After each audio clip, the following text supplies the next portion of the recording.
Olá pessoal, aqui é a professora Rô Lopes, professora de Gramática e Interpretação da Sala do Saber e a professora Andiara, de Literatura, também da Sala do Saber. Bom, o que nós faremos hoje? Nós conversaremos um pouquinho como é, né, essa questão da literatura, somada à interpretação, questões ali que são bastante recorrentes na prova do Enem. Não é isso, Andy? Isso mesmo, até porque nós vamos fazer vocês, né, farão a prova de linguagens e muitas vezes esses exercícios eles se misturam, né, Rô? Com certeza. Leitura, interpretação, gramática, como isso é apresentado no próprio texto literário. Então, não esperem questões o tempo todo separando um conteúdo do outro conteúdo. É interessante a gente saber como todo esse contexto ele aparece junto na nossa prova. E é isso que a gente vai fazer hoje, resolver com vocês, falar um pouquinho sobre essa interação, né, entre gramática, literatura, que compõe a nossa prova de linguagens. Portanto, bora! Vamos estudar um pouquinho. Primeira questão, vamos lá, Andy. Questão 1. Bom, eu tenho certeza que vocês aí já acompanharam as nossas revisões, tanto a minha quanto da professora Rô, e eu tenho um costume muito grande de começar a nossa questão, o nosso exercício, lendo o enunciado. Por quê? Porque nós temos textos muito grandes, principalmente no contexto da literatura, e aí quando você vai ler o texto, você já sabe o que espera daquele texto. Não adianta você ler o texto tentando pegar todas as informações, sendo que o enunciado vai pedir apenas uma coisa específica. Então a gente vai primeiro no enunciado e entender o que o enunciado pede pra gente, leremos o texto e assim encontraremos a melhor resposta para isso, tá? Então eu vou pular aqui, a gente vai voltar depois para esses textos e vamos inicialmente no enunciado. O enunciado diz o seguinte: no verso, meu Deus, por que me abandonaste, do texto 2, Drummond retoma as palavras de Cristo na cruz, pouco antes de morrer. Este recurso de repetir palavras de outrem equivale a... Vamos fazer uma coisa aqui importante, deixa eu colocar aqui caneta, né? O que a gente espera? O que ele está pedindo pra gente? Esse recurso, qual que é o recurso? Repetir, não pegou, agora deu certo. De repetir palavras de outrem equivale a. Então é muito interessante porque, olha aqui, se você olhar o enunciado, né, o enunciado pediu informações do texto 2. Tudo bem? Aí eu já faço aquela pergunta para você. Precisa ler o texto 1 e o texto 2? Eu leria só o texto 2. Tudo bem? Até porque é o que o enunciado está pedindo. Então, o texto 2 traz um poema, o poema de Sete Faces, né, do Carlos Drummond de Andrade, a gente conhece, né, pelo menos é um poema muito famoso que diz assim: quando nasci, um anjo torto desses que vivem na sombra disse: vai, Carlos, ser goste na vida. As casas espiam os homens que correm atrás de mulheres. A tarde talvez fosse azul, não houvesse tantos desejos. Meu Deus, por que me abandonaste? Se sabias que eu não era Deus, se sabias que eu era fraco, mundo, mundo, vasto mundo. Se eu me chamasse Raimundo, seria uma rima, não seria uma solução. Mundo, mundo, vasto mundo, mais vasto é o meu coração. Então, um texto do Carlos Drummond de Andrade. Voltando à nossa perguntinha, tá? No verso, meu Deus, por que me abandonaste, do texto 2, Drummond retoma as palavras de Cristo na cruz pouco antes de morrer. Esse recurso de repetir palavras de outrem equivale a... Então vamos às alternativas. Emprego de termos moralizantes, ele utilizou isso para passar uma lição, uma moral, algo nesse sentido? Não. Então jogamos fora. Uso de vício de linguagem pouco tolerado, até é um vício de linguagem, né? É uma expressão meio que equivocada ou que não é tolerada? Não, até porque ele retomou palavras ditas por outra pessoa. Nesse caso, não estamos discutindo se é tolerado ou não. Então, não podemos pensar nisso. Repetição desnecessária de ideias? Opa! Até seria legal pensar na repetição, mas desnecessária, se está ali na poesia, dentro de um contexto, é porque ela é necessária. Então, o desnecessário aqui, né, tirou um pouquinho dessa credibilidade. Não podemos pensar nessa alternativa. Emprego estilístico da fala de outra pessoa? Sim, na verdade, eu estou utilizando, né, a fala de uma outra pessoa. Então, deixa essa informação aqui do lado. E o uso de uma pergunta sem resposta? Bom, é lógico que quando a gente fala assim, meu Deus, por que me abandonaste? Vem aquele tom. Mas existe nesse contexto a pergunta sem a resposta? Ele continua falando sobre essas informações depois. Então eu não posso colocar isso também como uma alternativa correta. Nesse caso, pessoal, o que vale lembrar nesse momento é o seguinte, que quando a gente tem essa fala aqui, ó, meu Deus, vírgula, é que nós chamamos de vocativo, tá? A gramática chama isso de vocativo, ou que a estilística vai chamar de apóstrofe, que é o quê? Apóstrofe, e não apóstrofo, tá, gente? E muito menos apóstolo, ok? Tá? Então, é uma maneira de chamar, né, de chamamento, de invocar o outro para uma reflexão, para uma indagação, que não necessariamente precise de resposta. Tá certo? Então, temos aqui, né, Andy, muito pouco, a questão ela não está atrelada ao fato de qual escola, né, seria literária, mas sim a análise do próprio discurso. Certo, pessoal? Vamos para uma próxima, amiga? Vamos. Questão 2. Questão de número 2, tá? Vamos lá. O termo ou expressão destacado que está empregado em seu sentido próprio, denotativo, ocorre em. Então, para tudo. Para tudo. Por quê? Porque quando você vai fazer a leitura, você já faz essa leitura entendendo que olhar você precisa ter para a questão. Então, quando nós falamos em polissemia, o que é polissemia? Isso está lá na semântica, tá? O conteúdo contemplado na semântica. Polissemia, propriedade que uma expressão, que uma palavra, né, tem em ter mais de um significado, tá certo? Dentro desses significados, nós temos um sentido denotativo e um sentido conotativo. Tá? Um sentido conotativo é o que nós chamamos de um sentido figurado, figurativo, aquele que sai, né, do seu sentido que algumas gramáticas chamam de real, tá certo? Não falamos mais que é dicionarizado. E por que não dicionarizado? Porque hoje os dicionários também trazem jargões, gírias e sentidos conotativos. Então nós falamos em sentido figurado e não figurado. Real, algumas pessoas chamam irreal, mas eu prefiro figurado mesmo. Assim como pedra. Pedra, rocha e pedra, obstáculo. Ficou claro para vocês? Agora que ficou claro, nós vamos para a questão, tá? Vou ficar desse ladinho que fica mais fácil para mim. O termo ou expressão destacado que está empregado em seu sentido próprio, né? Sentido próprio. Vou pegar uma corzinha aqui. Aonde pegou o amarelo, eu vou pegar uma outra corzinha, porque adoro. Tá? Em seu sentido próprio, denotativo, ocorre em letra A. É de laço e de nó, de gibeira, o giló, dessa vida cumprida a sol. Será que a vida cumprida a sol está no seu sentido próprio, né? Denotativo?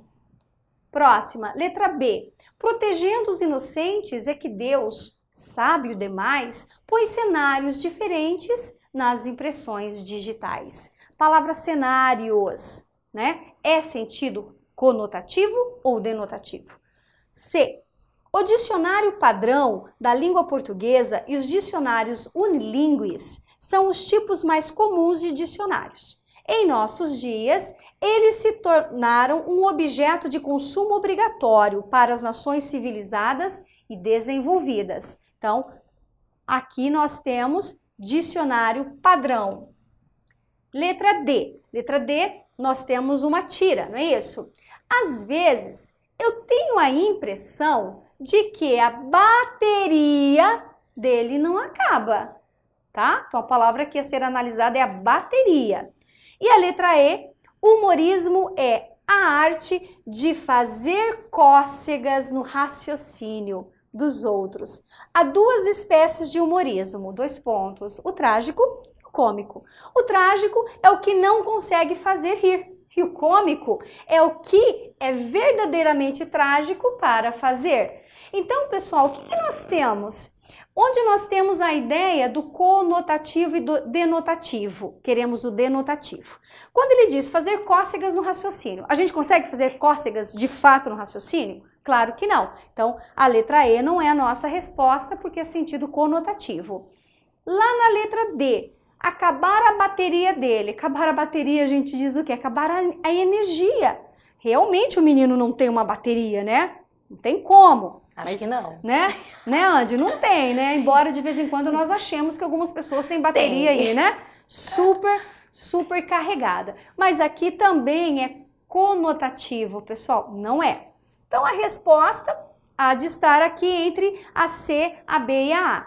O que a letra C nos traz? O dicionário padrão da língua e os dicionários unilingües, dicionário está falando... Aqui está falando de dicionário de verdade, não é? Naquele dicionário no qual nós buscamos informações. Então, pera lá, parece-nos que a letra C é o sentido conotativo? Não, denotativo. Dicionário de verdade. E a letra B?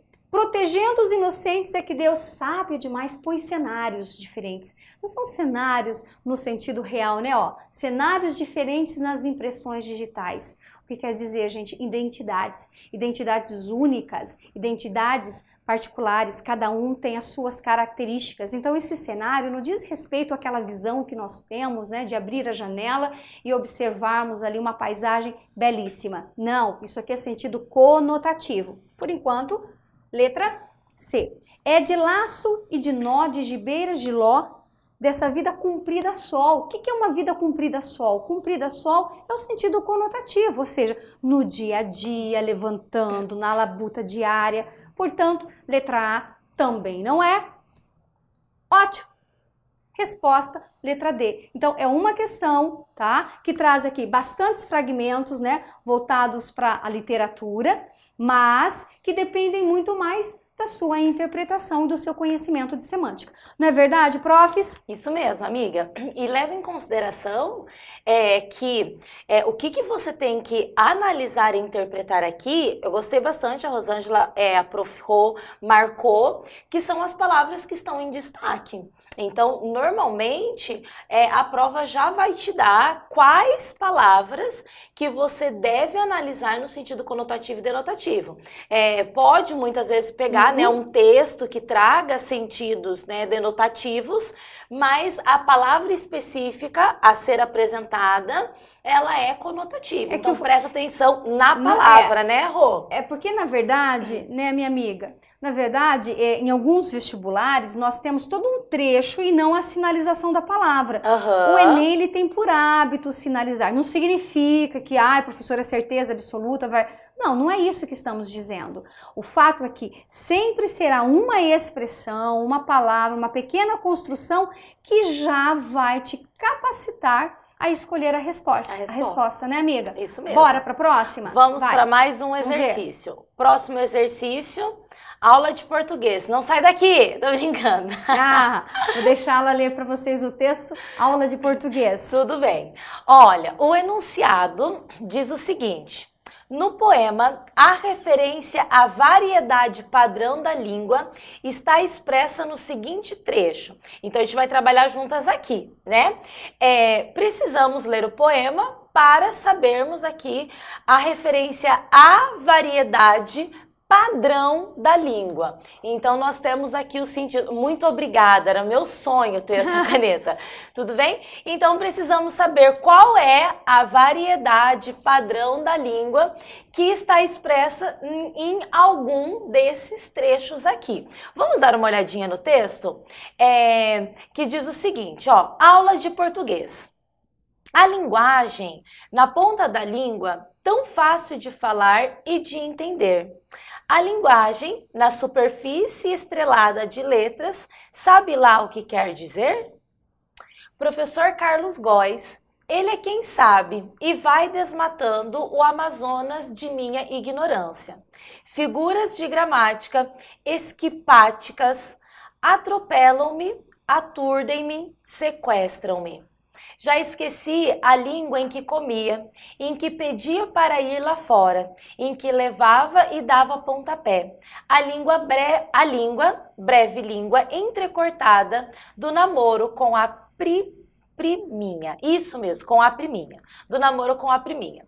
O português são dois. O outro, mistério. Então, mais um poema do Carlos Drummond de Andrade. E aí eu já vou te falando algumas coisas. Vocês perceberam que alguns autores, eles são recorrentes pra gente na prova, né? Independente da minha pergunta estar voltada num contexto da gramática ou da literatura ou da variação linguística, que aqui é a nossa questão, é a nossa pergunta.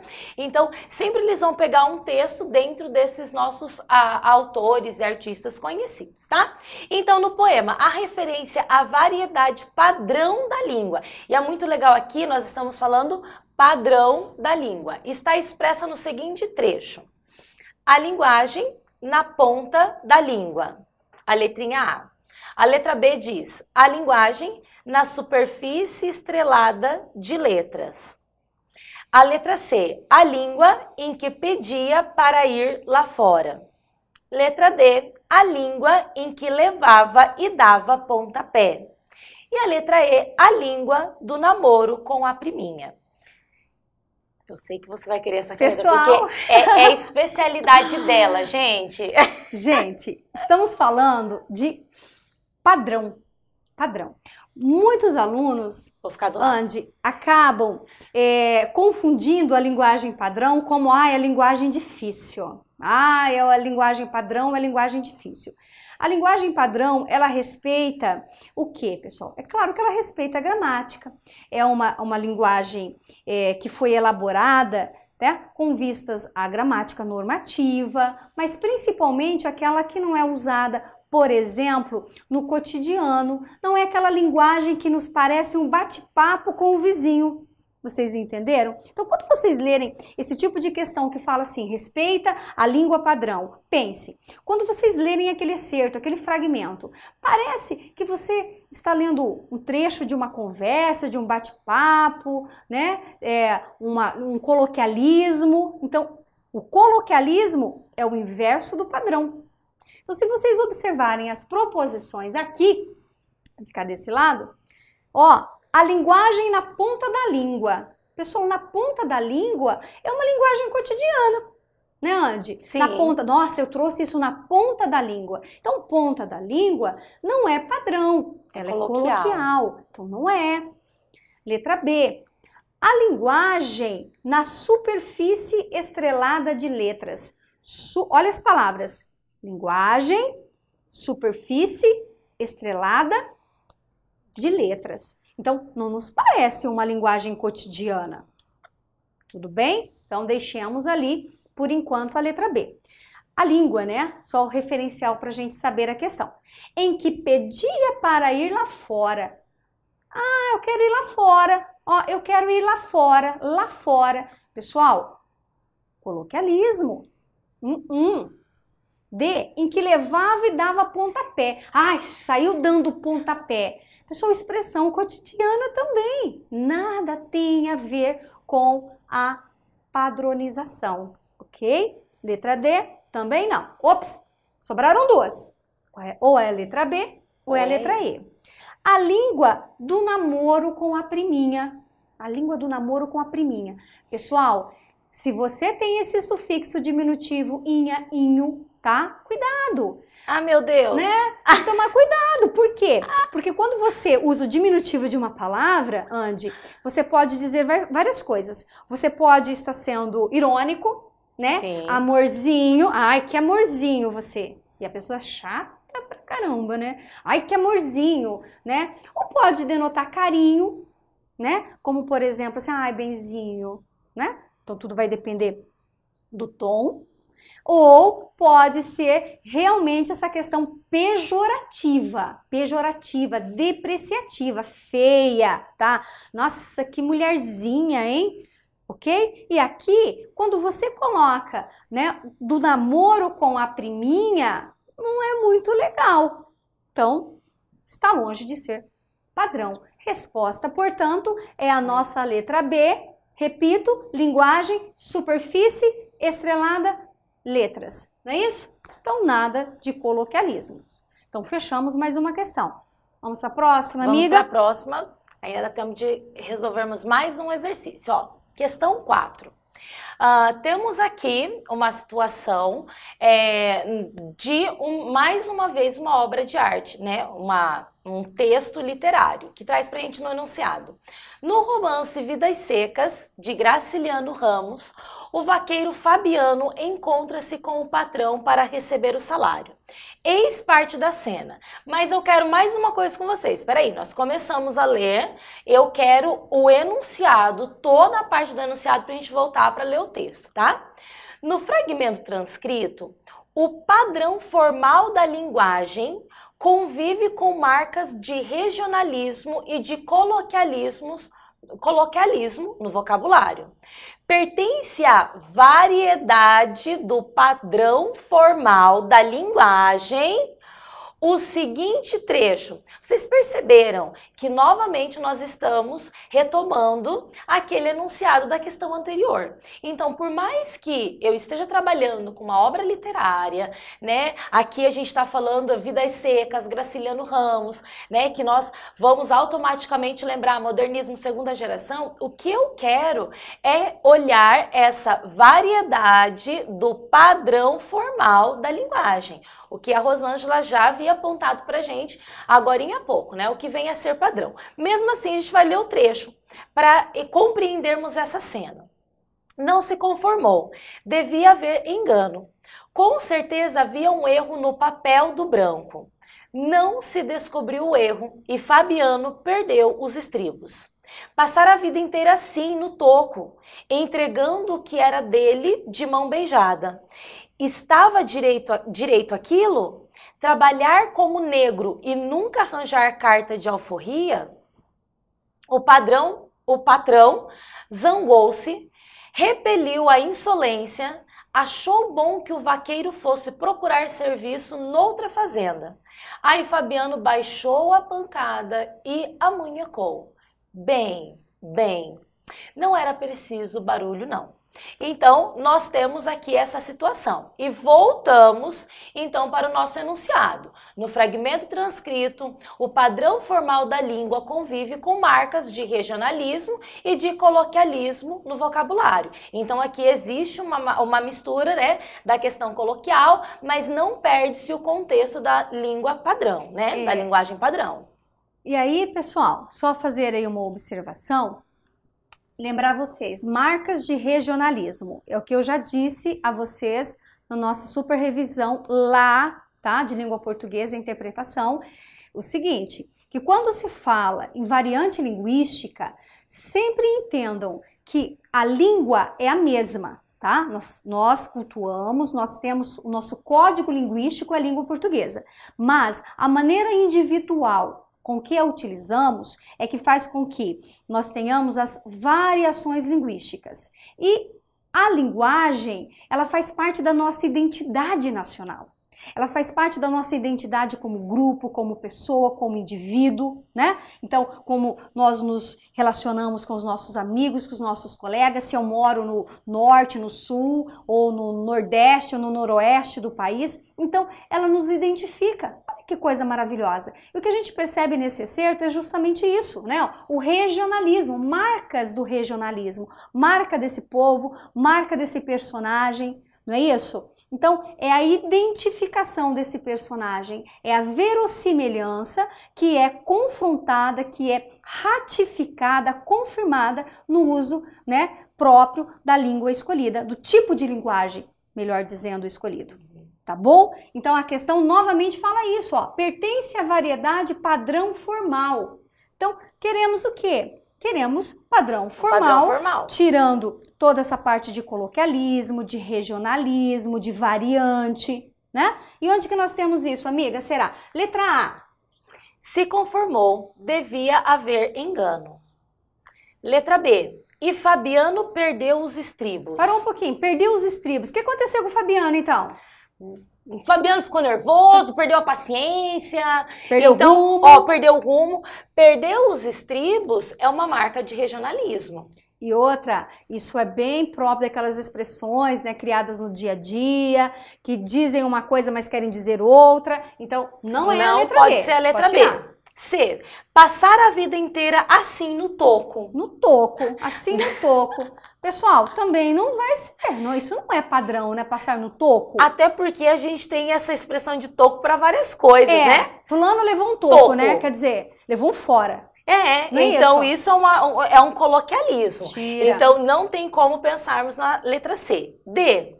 Entregando o que era dele de mão beijada. Ah, vamos beijar? Tô te dando um beijo na mãozinha, amiga. Não beija, não beija. Não dá. De mão beijada a gente sempre fica pensando o que é isso, né? Entregar sem lutar, entregar sem brigar.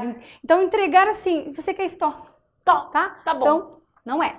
E aí, Fabiano baixou a pancada e amunhecou. Gente, baixou a pancada, não precisa nem ler o restante. Baixou a pancada, é pra acabar, né? Não é padrão, tá? Então, tiramos a letra E. Sobrou pra gente. Ó, não se conformou, ó, não existe aí uma polissemia nem nada, ó, não se conformou, devia haver engano. Perfeito. Letra A é nossa resposta. Eu vou marcar aqui pra ficar bonitinho. Isso. E com isso, pessoal, nós terminamos a nossa primeira aula. Primeira aula de revisão, tem mais uma. Tem mais. Então, assiste a próxima. Tchau, tchau. Tchau, tchau.